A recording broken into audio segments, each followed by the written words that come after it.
right, we're back here at Blue Eagle 40. The fourth episode, we're talking about the Ateneo-NU match. But again, before we dissect the match further, ang thoughts nyo, bakit MOA for the start of our potential and historic 6-peat? Pakiramdam guys on being in that arena. It's always great to start off a season right away. Kasi alam mo yun, it's different talaga even though you see them play in the summer. Kasi this is the big stage eh. You have the fancy production crew, you have all the fans, you have that vibe, all the excitement na nandun na talaga. But it kind of changed as the game went on. It doesn't feel like parang this is it, we're getting our 6th or we're on the way there. Parang I didn't feel like the crowd wasn't as involved as it could have been, and it kind of dampened the atmosphere quite a bit. That's a very interesting point that you raised, but let's hold that thought also. Your thoughts about being back, Carlo? Oh, may personal parang qualm lang ako. I really don't know why the brass bands weren't allowed inside the arena. I mean, these guys are just as important as those who drum. Okay? Pero yun yung nakakamiss. Nakakamiss yung tunog ng brass band ng Ateneo. I don't know if the other schools feel the same way about their brass bands, but personally, I hope they'll be there. You're speaking as a former member of the Blue Bubble. Yes, the Blue Bubble Battalion. But at the same time, yesterday, parang yung crowd hindi ganun karami. Medyo nagulat ako. It's not what I expected. Did you feel that way? Yeah, I thought it would be. I was waiting for the game, no. Nakita ko the seats were filling up. Okay, ang daming Atenista. Pero it didn't fill up. Lalo na you have a big. Okay naman yung kalaban NU yung kalaban, 'di ba? I was wondering why people weren't as supportive. And I was telling people like Carlo na parang baka na-spoil tayo masyado. Pero Carlo, don't you get the feeling that also some people are saying that the venue is just way too far for many people. They wanna avoid the traffic and all that stuff, even if it's on a Sunday. It is, yeah. Pero he can't deny the fact na may bagyo din naman that day and no one knew what was going to happen. To be just to be fair to all the people who were or weren't there. But then I think kailangan ng Ateneo crowd itong talo just to make them feel na hey, this is not like the past 5 years. This is not going to be easy and the team will need all of the help they can get from you. That's why I think in the coming games, lalaki yung crowd ng Ateneo. Now I want to touch on that point of Joe earlier about the crowd. Parang, do you think that Ateneans have been spoiled by all these championships? Like, just when the team needed the 6th man to be yelling, to be cheering for them, tahimik lang sila, parang they're stunned. At the same time, like, oh my God, ano nga pa rin cheer? Yeah, you kind of take it for granted. Like my entire batch sa Ateneo, kasi I entered 2008, and then our other batchmates finished last year. We don't know what it's like to not win a championship. So, di ba, we were too. I hate those years. I totally those hate years. Wala. People just kind of assume, hindi, magaling yan. Magaling yan. As long as there are people like you, like us, na say na, Ateneo has a chance. I think now, they have a chance. It's okay. We got this. It's alright, di ba? And that's what being a winner does. And when people talk about winner's fatigue, ito na yun. This is what it looks like when people get tired of showing support. People forget the hard work that goes into winning it another year. Right. Ako ito lang we give the teams parang the leeway of having an ugly game. The first game back, relax lang. Well, but di natin bigay din dun sa fans. I mean, it's been a while. They need to get their groove going. So, first game, okay. You weren't that good. Next game, you do better. I think bawi lang next game. Right, okay. So, on to the game. What went wrong for Ateneo, in your opinion? Kiefer Ravena wasn't there. All right. They had Bobby Ray Park. But of course, diba, we all know naman that the teams are not just Bobby Ray and Kiefer Ravena.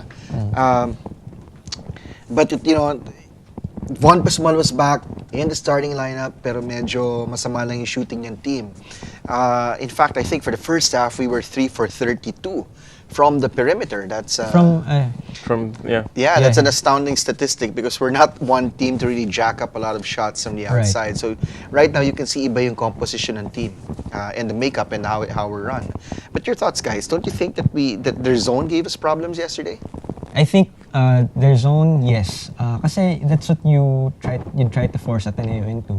And one thing that really forces zones to collapse is if you have, Kiefer Avena being Kiefer Avena, attracting double teams, beating defenders, forcing people to rotate. If you don't get that zone to move as much, then you're not going to, and they're just going to stay home on you guys. They're just dare you to shoot from outside, and nobody was able to hit. You still had guys like Chris Newsom had some success going in the lane, or for example, like Ryan Buenafe. But wala yung, alam mo, yung sa atin yung siguro naisip ng NU. Hindi, kaya natin to, or maybe just gamble. Let's just try to contain this. Let's see if it works. And we weren't able to make them pay on a consistent enough basis for them to rethink that strategy. Carlo, Ryan Buenafe, wala kang Kiefer Avena, his moment to shine. Yes, he scored the first 5 points. Yeah. But for a while, papasahan siya ni Wami, tapos babalik niya kay Wami. Do you think that he missed a chance to really pick up this team? I think the worst thing that happened to Ryan Buenafe in this game is that his first triple went in. He fell in love with that shot. Yes. After that shot, he tried mga 4 or 5 times. Then he tried to take a long shot na hindi na 3 points. I think when Ryan Buenafe makes plays for his teammates, he's at his most dangerous. And in him taking the shots, hindi siya yun eh. Hindi naman siya 3-point shooter eh. What did he shoot in the last tournament? What? Less than 20%? Something like He's 17%. He's not a shooter. But then, 17%, when he makes guys like Golia good and Eram good, that's his role. Kaya lang hindi na-fulfill dun sa particular game na yun. Okay, what about our guards? Wami Chongson and Nico Elorde. They were up against Robin Ronyo, Jello Alolino, but even Wami was struggling. In fact, there was a look of exasperation on his face when Frank Golia lost the ball to Ray Parks. I think growing pains lang yun eh. When you have people, I think they did well, especially Wami and Nico. Yung bumawi towards the end in the last 4 minutes na, people were really thinking na they got it down to 10, 2 minutes to go, and it could have been a game. And had they actually gone on to win that, no doubt it'd be like, oh my God, Wami Chongson and Nico Elorde are the best things that ever happened to us, diba? But even that aside, I think they really did what they could. Sila yung nakita mo, nagpipick up ng slack. If you need points, you'd see Nico trying to drive to the rim. You see Wami trying to create, and you can't fault them for that. I think they did a good job in that game. That's right, Nico Elorde. Yeah. Who would have thought that this guy would have been a spark? In fact, the crowd reaction, the crowd getting up to cheer, that's what we were waiting for. They had to wait for Nico to go down from an unfortunate accident with Jeff Avillonar. Your thoughts on the toughness of this guy, Nico Elorde? Elorde yan eh. You know what I'm saying? Elorde yan, pag nakatikim yan ng dugo, tatapang yan. It's just in his blood. He's a tough guy with tough genes, and he will be tough all game long. I mean, yun nga yung sabi ko kay Avillonar eh, parang pasori ka na agad kay Nico. Kasi yung kuya niya parehong boksingero. Pag sinalubong ka dyan sa daga, medyo matatakot ka eh. I think Nico showed that he belongs in this team. And actually, it goes back to one of the parang thoughts I had nung start ng game. Because they started with Wami, Ryan, Von. Newsom, and Frank. They usually start with Elorde and have Ryan off the bench. But siguro dahil wala si Kiefer, he had to adjust. But then, I really like Ryan coming off the bench because our bench is basically not a threat on offense. And Ryan just makes everything better. I think Nico should start. From here on out, I think Nico should start. Okay, that's an interesting point that maybe the coaching staff will also consider. Suggestion lang. Nag-audition na siya for coaching. Suggestion. Pero nevertheless, yesterday, NU, without Alfred Aroga, the best defensive player on the Phil Oil tournament, who I hear has not all his papers to play. Yeah. But it's not just him. There's also Charles Mami and Ingrid Sewa also. That's why NU did not want to take the chance. They made him sit. But even so, Sean Embe, not the best of his games, but pinahirapan pa rin tayo sa ilalim. Your thoughts? Oh, because we have no centers. I mean, Frank Golia and Poy Aram would do what they need to do. But then, because Embe is not working on defense, he just has that much energy to get those rebounds and be free for those drop-off passes. I mean, I think more than anything, our zone defense needs fixing. Right. Kasi 4 or 5 times, MB was wide open, just below the ring, easy 2 points. And those are the things that you can't do with NU. You can give Parks all of the 3-point shots he wants, but then if you allow MB to score down low unmolested, that is going to cost you. Okay, here I'm gonna throw a bone right there. Normally, Chris Newsome, you like to play him inside, but he was on Parks. Yeah. Right. So you lose one of your best, if not your Rebounder. best rebounder inside, that's leaving one guy inside to battle not only Troy Rosario, but also Jean Embe. So, in hindsight tayo ha, dapat bang siguro si Von Peso ba lang umahabol dito kay Parks o iiwan mo si Chris sa loob? In hindsight, maybe not fall back to the zone kagad. Like, I don't want to continue this discussion that we started with Carlo, no? Because it's not just about leaving Embe open sa ilalim, wagkakat sila. Like, even on the perimeter, whenever they move the ball, yung rotations, minsan slow, minsan mag-hesitate, and that gives NU shots. A lot of people will talk about, 65 points lang ang NU. That's a good sign for us. But a lot of those makes were open. Those are good shots that you should take against the zone. And parang, had they been making that, I think we were lucky na 10 lang. That's right. You talked about the perimeter defense. Tumatakbo tayo ng zona, minsan nagmaman-to-man, pero pag nakasona tayo, dinadrivean tayo. So, you could see confusion on the floor. There was one instance where Chris had to push Von to run out, to run out to Dennis Villamor, who was wide open, and he drains that triple right there.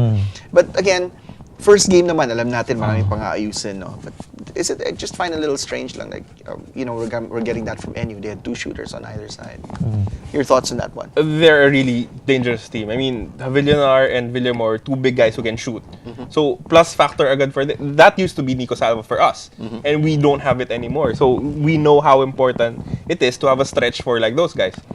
And the other thing is, going back to your question kanina, I don't think we had parang another option dun sa Newsome and Parks. Because we have no one nearly as athletic as Bobby Ray Parks except Newsome.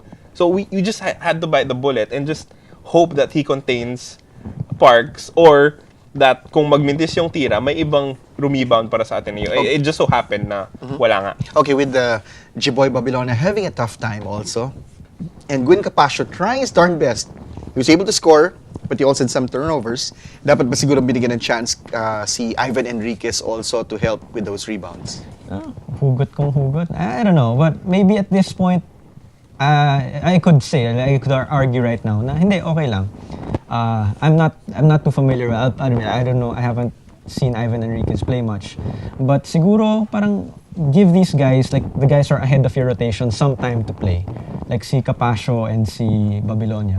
Na you want to build their confidence naman na okay, these are the games you're supposed to get out. Kesa like when things go wrong, you suddenly take them out. Diba? Parang it doesn't feel good for them rin naman. Okay guys, very very quick.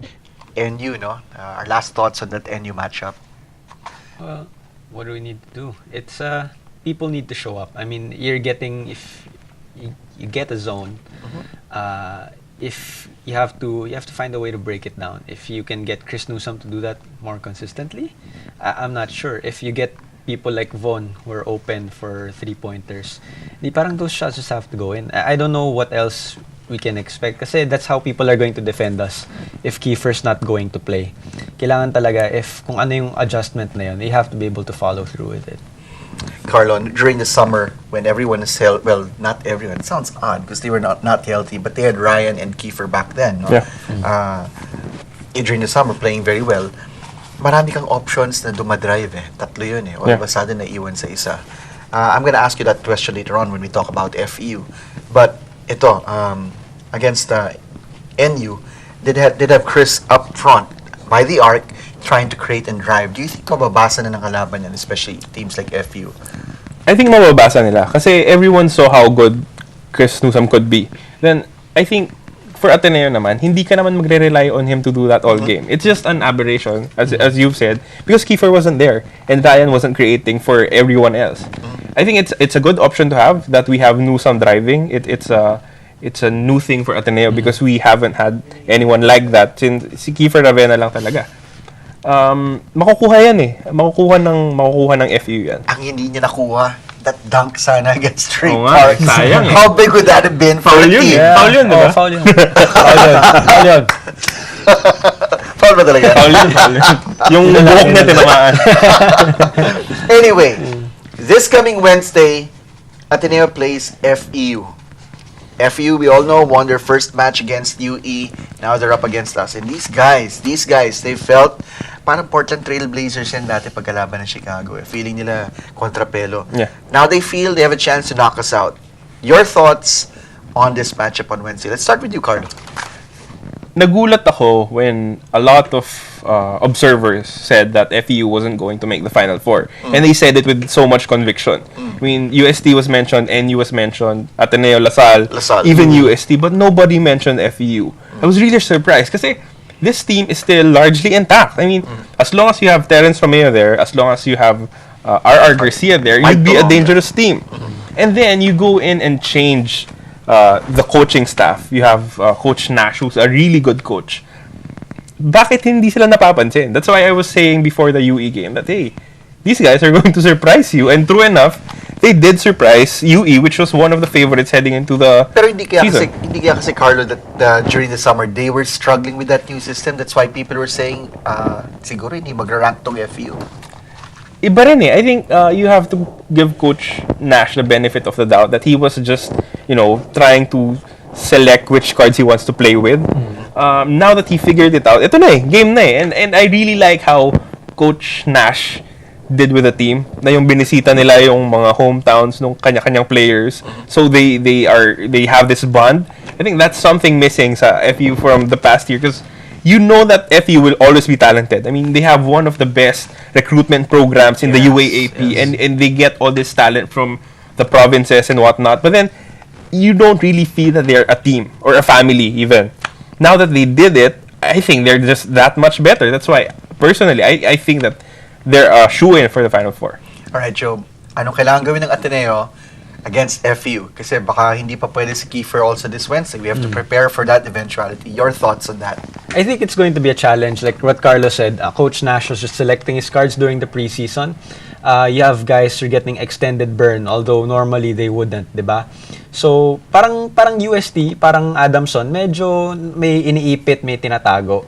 And that's all that you have. That's an advantage talaga for Coach Nash.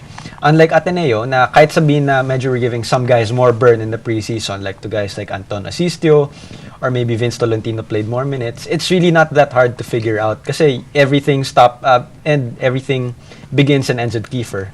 Tapos pag wala pa siya, that just takes away so much from the offense of Ateneo. So in terms of trying to figure out what FU is going to do, making adjustments, that's going to be a struggle. But moreover, because of your new Terence Romeo, the guy who wants to pass the ball or can pass the ball now. Siya ba talaga yun? Hindi ko alam eh. Hindi ko alam eh. Ayoko naniwala pa eh. It's a nice story if he turns it around, if Coach Nash can, mold this guy. And kasi we all recognize the talent is there. But for him to take it to the next level and to, embrace this new system, this new role, I want to see it happen, even if he's an opposing player, even if he does that against us. Kasi as a sports fan, magandang kwento yun eh. But anyway, going back to that, we know na Terence Romeo is that dangerous. He makes his team that much more dangerous.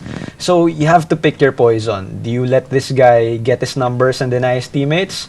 Or do you try to stop him and hope everybody else isn't having a good game or try to take everyone else out of their rhythm? Pero guys, remember, that's not just Terence. May R.R. Garcia pa at may Mike Tolomia. Probably the best three guards set up in the UAP. Easily. Not amateurs. Yeah, right? easily. And Mike Tolomia put it together in the preseason. And he didn't do too well either in the first game. No? Okay, question dito. Ano dapat nilang gawin?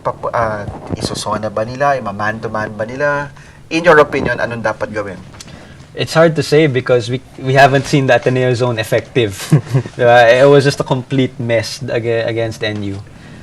Maybe try it, man. Pero mahirap rin eh. The question, we go back to who covers Ray Ray Parks. Now, who guards Terence? And who guards RR? Diba? Nico Elorde will draw one of them. Yeah. But what do you do with Chris Newsome? Do you play him on the wing so he can pick up that other guy? But then who takes up his spot in the post or, on the other wing? Siguro naman here, the onus will be on Frank Golia to really come up with that big rebounding game. But Frank has played well in the preseason. Again, we'll give him that off day, diba? So maybe he'll put it together. He'll come back and play better. And he needs to shoot those mid-range jumpers. Kasi Ateneo changes when their big man knows how to shoot the mid-range jumper. You had Raba, you had Golia, you had even Ford Arrow and Kramer. I mean, it's just so much different when you have a big guy being an option on offense. I think it will be hard to go zone against UST. Against FEU. There are two teams na hindi pwedeng i-zone. UST and FEU. Kasi they have just so many shooters. I mean, paano mo i-zone si Terence at si RR? How do you do it? And nakita natin yung rotation ng tao. It wasn't as crisp as it was in the past years. So ngayon, if you're not totally comfortable with your zone, just go man with them. Alright. Wednesday, as alam din natin, it's a working day. The crowd should come out and support this team, di ba? When was the last time tayo nag-0-2? I mean, I'm not saying we're gonna lose, but in the event that happens, wag naman sana. Kailan ba nangyari yun? Personally, wouldn't know. The last 0-2 I remember, smug. I think it was 03. 03? Yeah, my freshman year. I think we lost the defending year. I think we lost to FEU and UE. I remember being in the bus after nung second game as a part of the band. Parang nag-iisip ako na tama ba tong sinalihan ko? Ba tayo natatalo? Akala ko masaya to. I won't be surprised if like the freshmen now na parang this is not supposed to be happening. But you know what? I think there's a legitimate chance that we will go 0-2 because FEU is a very strong team. I am not saying that we will surely lose to them, but then they're a legitimate contender. Yeah. We all know naman that heading into this season, the team had all these injuries and then hindi natin inaasahan yung nangyari kay Kiefer. Pero nandiyan eh. Do you think that he'll be ready? Alanganin pa siya, no, for that match? I wouldn't.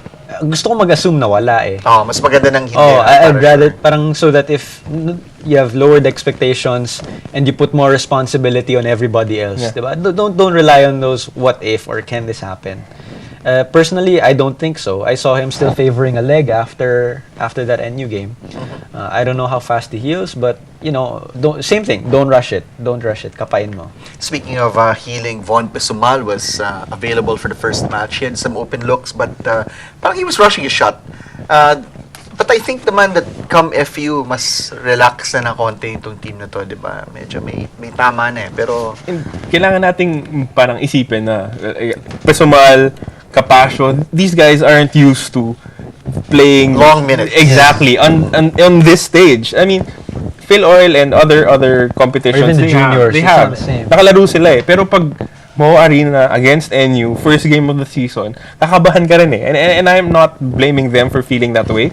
I think that after they got that game out of their system, they'd be more prepared come FEU. That's true. But just the same, for the sake of argument, do you think that FU hindi pa kulang pa, hindi pa na ilalabas lahat ng baraha? Ako, that FEU team you saw against UE, that's how they're going to play from here on out. I don't think that there are other kinks in their offense that they could take advantage of. I think it's mainly Terence Romeo and Napogoy, backed up by R. Garcia. That's it. Even Hargrove. Hargrove played. It was, I think, his first. Yeah. It's his best game so far ever. Since he came in. I mean, he's athletic. He can jump. But in terms of like the finer big man things, you know, how do you position for rebound?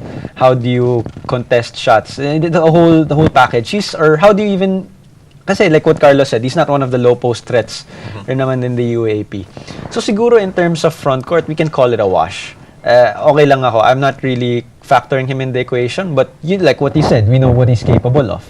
Sana lang di siya pumutok ng ganun, di ba? That's true. All right. So there you have it. My colleagues, Carlo Pamintuan and Job De Leon, sizing up, giving their thoughts about this coming matchup with the FU Tamaraos. It's a very important game for the team this season. Well, every game is important.